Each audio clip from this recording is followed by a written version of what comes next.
उत्तर प्रदेश विधानसभा सत्र से पहले दिन ही हंगामे शुरू हो गए। विधानसभा में नेता प्रतिपक्ष माता प्रसाद पांडे ने गोरखपुर दौरे के दौरान उनके साथ हुई बदसलूकी का मुद्दा उठाया। उन्होंने कहा कि मुझे गाड़ी से खींचने की कोशिश हुई। इस मामले पर सपा विधायकों ने हंगामा शुरू कर दिया। नारे लगाए, ब्राह्मण विरोधी सरकार नहीं चलेगी। सीएम योगी ने माता प्रसाद पांडे को जवाब दिया, कहा आप वरिष्ठ हैं, कुछ लोग आपके कंधे पर बंदूक रख करके गोली चला रहे हैं, आपको ऐसा नहीं होने देना चाहिए। उन्होंने गोरखपुर के विरासत कॉरिडोर के मुद्दे पर सपा की राजनीति को नकारात्मक और विकास विरोधी भी करार दिया है। वित्त मंत्री सुरेश खन्ना ने कहा कि नेता प्रतिपक्ष सभी सम्मान करते हैं, उनका अपमान नहीं हुआ है, ये सिर्फ सियासत की जा रही है। इसके बाद विधानसभा अध्यक्ष सतीश महाना ने प्रश्नकाल शुरू किया। विरोध में एक के बाद एक 18 सपा विधायकों ने सवाल ही नहीं पूछे। सपा विधायक स्वामी ओमवेश का नंबर आया तो महाना ने कहा कि आप तो पूछ लीजिए, आप तो स्वामी हैं, सबसे ऊपर हैं। हालांकि उन्होंने भी सवाल नहीं पूछा। इसके बाद पल्लवी पटेल का नंबर आया। सपा विधायक होने के बावजूद उनका रुख अलग रहा है। उन्होंने स्वास्थ्य के मुद्दे पर सवाल पूछा, जिसका ब्रजेश पाठक ने जवाब दिया। हालांकि सपा विधायकों के हंगामे के बाद विधानसभा को दोपहर कल 1:20 तक के लिए स्थगित कर दिया गया। समाजवादी पार्टी के बिना वजह के इशू की वजह से आज विधानसभा नहीं चल पाई। जैसे ही हाउस प्रारंभ हुआ वैसे समाजवादी पार्टी के एक माननीय सदस्य ने व्यवस्था का प्रस्ताव किया, जबकि अध्यक्ष पीठ से व्यवस्था दी गई, कोई व्यवस्था नहीं है। लेकिन उसके बाद भी उन्होंने एक मुद्दा ऐसा उठाया कि जिसका कोई औचित्य ही नहीं था, जो कोई मुद्दा ही नहीं था, वो मुद्दा उठाया और उसके बाद इतना ज्यादा अड़ गए कि उसकी जांच कराओ। सत्र के पहले दिन बारिश में छाता लेकर के साइकिल से विधानसभा सपा विधायक पहुंचे। इसके साथ ही सपा विधायक पीडीए पाठशाला का मॉडल लेकर पहुंचे, जिसमें लिखा था, आप चलाइए मधुशाला, हम चलाएंगे पाठशाला। इसके साथ ही सपा की महिला विधायकों ने भी स्वास्थ्य, बाढ़ और कानून को लेकर के सरकार का घेराव किया। इधर शिवपाल यादव ने एक्स पर लिखा, सरकार अपनी 9 साल की नाकामियां छिपा रही है, इसलिए 4 दिन का सत्र रखा है। पूरा प्रदेश त्राहिमाम कर रहा है। योगी ने विधानसभा के बाहर मीडिया से बातचीत की, कहा सरकार हर बहस के लिए तैयार।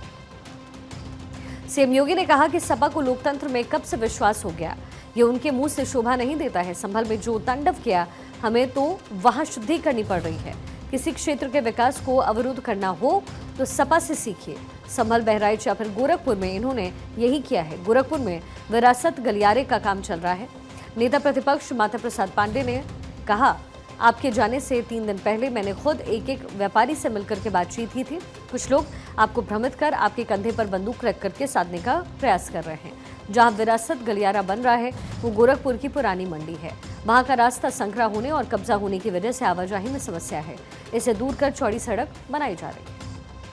अब इसके साथ ही सीएम योगी ने कहा कि समाजवादी पार्टी की सरकार ने अपने कार्यकाल में गोरखपुर में कुछ नहीं किया।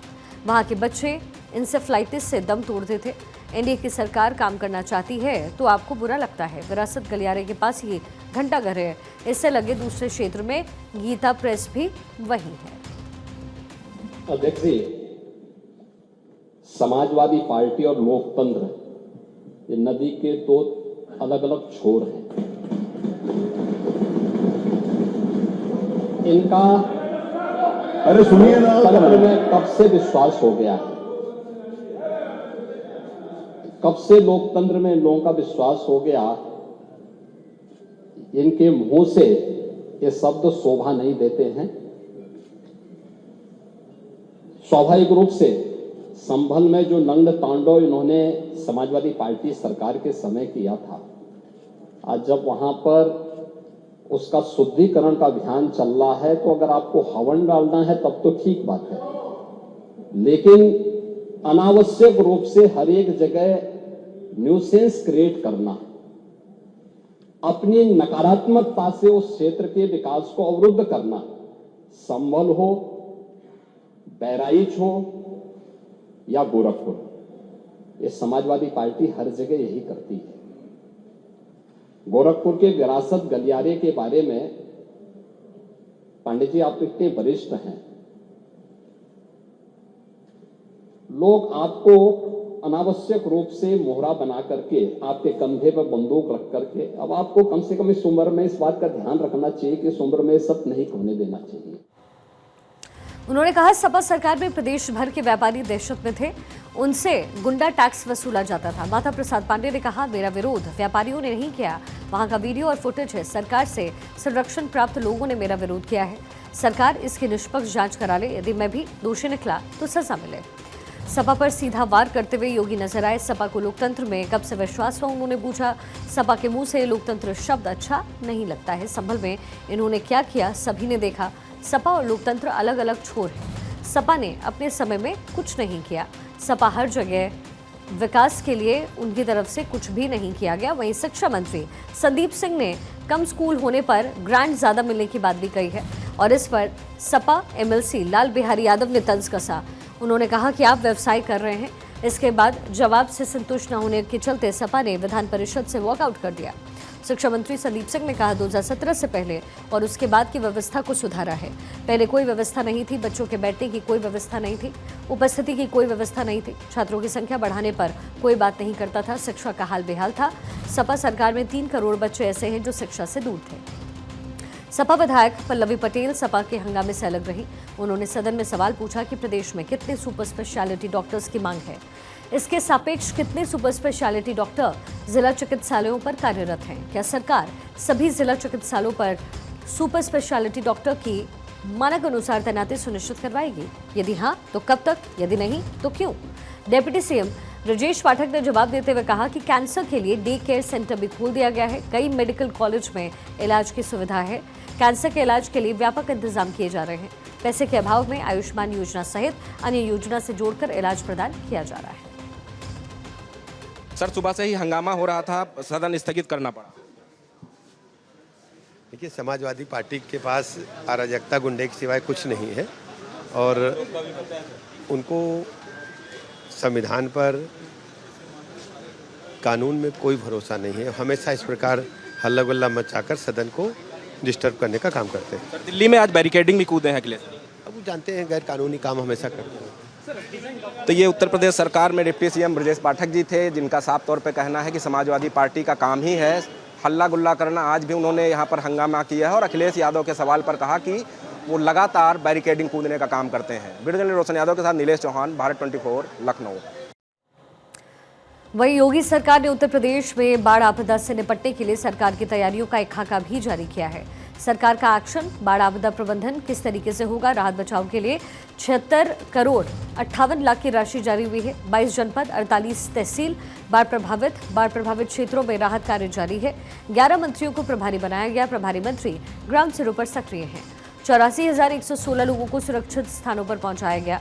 शरणालयों में लगभग 65,437 लोगों को ठहराया गया।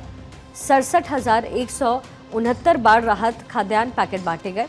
7,99,734 लंच पैकेट बांटे गए। 1,124 मेडिकल टीमें भी तैनात की गई हैं। वहीं सीएम योगी ने सत्ता संभालते ही सबसे पहले अपराधियों पर नकेल कसना शुरू किया, जिसका रिजल्ट भी अब उत्तर प्रदेश में नजर आता है। सरकार की तरफ से एक्शन लिया गया है। कानून व्यवस्था कैसे उसे दुरुस्त किया गया। अपराध और अपराधियों के खिलाफ जीरो टॉलरेंस की नीति, मजबूत कानून व्यवस्था के लिए पुलिसिंग, कमिश्नरेट की शुरुआत हुई। 7 बड़े महानगरों में पुलिस कमिश्नरेट स्थापित हुए। सांप्रदायिक जातिगत संघर्ष पर नियंत्रण हुआ।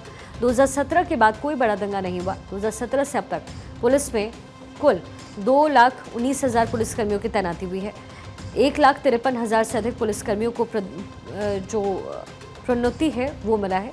और ऐसे में प्रयागराज से बीजेपी विधायक और पूर्व मंत्री सिद्धार्थनाथ सिंह ने भारत 24 से बातचीत की। क्या कहा, आपको सुनाते हैं। उत्तर प्रदेश सरकार में पूर्व मंत्री, वर्तमान में विधायक सिद्धार्थनाथ सिंह जी हमारे साथ बातचीत करने के लिए मौजूद हैं। सर सुबह से जोरदार हंगामा विपक्ष ने किया। मुख्यमंत्री जी लगातार प्रयास करते रहे, विधानसभा अध्यक्ष प्रयास करते रहे कि विधानसभा चले, जनता के मुद्दों पर बात। ऐसा है, जब विपक्ष के पास कोई मुद्दा नहीं होता ना, तो वो ये हंगामा ही कर सकता है। वेल में जा रहा है और इसी कारण वो गए हैं। दूसरा, जब सदन जब चलता है तो क्वेश्चन आवर जो होता है वो विपक्ष का होता है।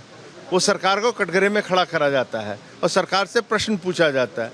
आपने उसी समय आप वेल में चले गए तो सदन तो स्थगित होना ही है फिर। लेकिन उसके बाद भी हम लोगों ने जितने 8 बिल लाने हैं उसको हम लोगों ने पास किया और वो शोर मचाते रहे। सदन की कार्रवाई कोई ऐसी नहीं रुकी, सदन चला। लेकिन वो शोर मचाते रहे। उन्होंने अपना समय गवाया जहाँ पे वो सरकार से कुछ पूछ सकते थे किसी भी मुद्दे पे, तो वो इसलिए नहीं कर पा रहे, वो पूछ रहे थे क्योंकि उनके पास मुद्दा ही नहीं था। तो उसका जवाब तो समाजवादी पार्टी देगी। सर, दिल्ली में अखिलेश यादव बैरिकेडिंग कूद गए। अब मैं दिल्ली का कह नहीं सकता, मैं वो कूदने की उनकी आदत है। कानून व्यवस्था यहाँ कूदते रहे, उल्लंघन करते रहे, कि गरीबों का जो हक है उसको छीनने का कूदते रहे। उन्होंने अस्पताल अच्छा ना बने उसको भी कूदा। तो जितने भी विकास के कार्य हैं उसको ना करने का, छलांग मार के उसको पार करके गुंडा राज चलाने का उन्होंने काम किया है। तो कूदने की उनकी पुरानी आदत है। फतेहपुर का सर एक मामला सामने आया जहां हिंदू संगठन मकबरे के बाहर पहुंच गए थे, भारी संख्या में पुलिस बल तैनात किया गया। ये देखिए, एक उसका एक इतिहास है, लेकिन उस इतिहास के ऊपर मैं नहीं जाऊंगा क्योंकि वो कार्य जो है वो एएसआई का है, वो निर्णय करती है कुछ चीज़ों में। मगर एक सच है, और ये सच है कि मुगल शासन के टाइम पर अनेक हिंदू मंदिरों को तोड़ के उसमें मस्जिद बनाया गया या मकबरा बनाया। वही योगी सरकार में माध्यमिक शिक्षा पर सरकार ने किस तरीके से काम किया उसका भी खाका आपके सामने रख देते हैं। सरकार एक्शन मोड में है। माध्यमिक शिक्षा को लेकर के प्रदेश में 29,216 माध्यमिक विद्यालय संचालित, 41 नए इंटर कॉलेज बनाए, 215 राजकीय हाई स्कूल का निर्माण हुआ, 60 नए इंटर कॉलेज को स्वीकृति मिली, 280 नए राजकीय इंटर हाई स्कूल कॉलेज संचालित हुए। गोरखपुर में सैनिक स्कूल की स्थापना की गई। वहीं महिला एवं बाल विकास राज्य मंत्री प्रतिभा शुक्ला ने भारत 24 से उत्तर प्रदेश विधानसभा सत्र को लेकर क्या कुछ कहा, आपको सुना देते हैं। विधानसभा का पहला दिन जो है काफ़ी हंगामे भरा रहा। हमारे साथ उत्तर प्रदेश सरकार में मंत्री प्रतिभा शुक्ला जी हैं। मैम, बहुत हंगामा हुआ, विपक्ष की तरफ से सदन स्थगित करना पड़ा। अब वो विपक्ष का काम तो हंगामे का रहता है, और हम समझते हैं बहुत महत्वपूर्ण मुद्दे थे आज जो ये होते, जैसे बाढ़ का मुद्दा था, बहुत अच्छे मुद्दे थे जिसमें सरकार बराबर कार्य कर रही है, और इसमें यदि सामने आते तो बहुत अच्छा रहता।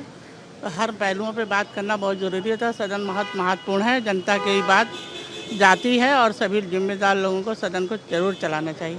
फतेहपुर की घटना जैसे सामने आई है उसको कैसे देखते हैं? वो कोई घटना, जो घटना है उस पर पूरा न्याय मिलेगा, हम उस पर ये कहना चाहेंगे। Thank you. तो विधानसभा का पहला दिन जो था सत्र का, उसको स्थगित किया गया है, और प्रतिभा शुक्ला ने कहा कि फतेहपुर की जो घटना है उसमें पूरा न्याय सरकार करेगी। ब्यूरो जर्नलिस्ट रोशन यादव के साथ नीलेश चौहान, भारत 24, लखनऊ।